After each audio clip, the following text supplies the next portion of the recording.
মসজিদের জায়গায় বিমানবন্দর, বিমানবন্দরের জায়গায় মসজিদ নয়।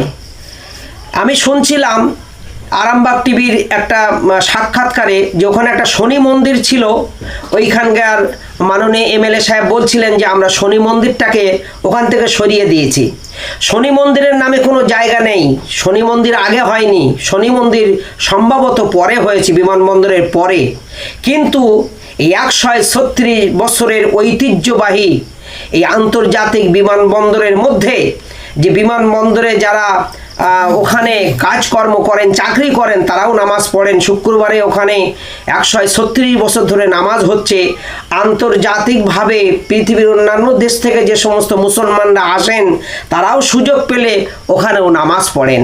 তাই আমি মাননীয় পশ্চিমবঙ্গ সরকারের কাছে আবেদন রাখব যে আপনি পশ্চিমবঙ্গের স্কলারদেরকে নিয়ে এবং মুসলিম বুদ্ধিজীবীদেরকে নিয়ে আপনি বসুন, বসে আলোচনার মাধ্যম দিয়ে আপনি ওটাকে সম্প্রসারণ যদি করতে হয়, উভয়ে বসে একটা আলোচনার মাধ্যম দিয়ে আপনারা একটা সিদ্ধান্ত নিন।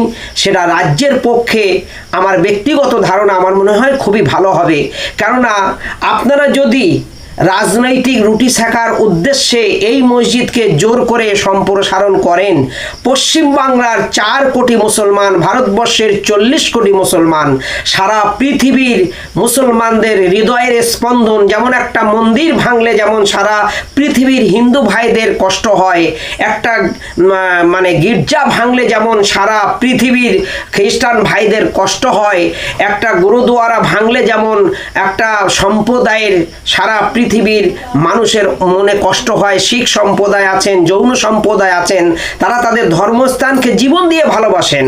আমরা মুসলমানরা মসজিদকে আমরা জীবনের অপেক্ষা বেশি ভালোবাসি। তাই সম্মানীয় আমাদের মাননীয় মুখ্যমন্ত্রীর কাছে দৃষ্টি আকর্ষণ করছি, অবিলম্বে আপনি এটাকে আলোচনার মাধ্যম দিয়ে আমাদের পশ্চিমবঙ্গের বিশিষ্ট বুদ্ধিজীবী, ওলামা এবং স্কলারদেরকে নিয়ে বসে একটা সিদ্ধান্ত নেবেন, এই বলে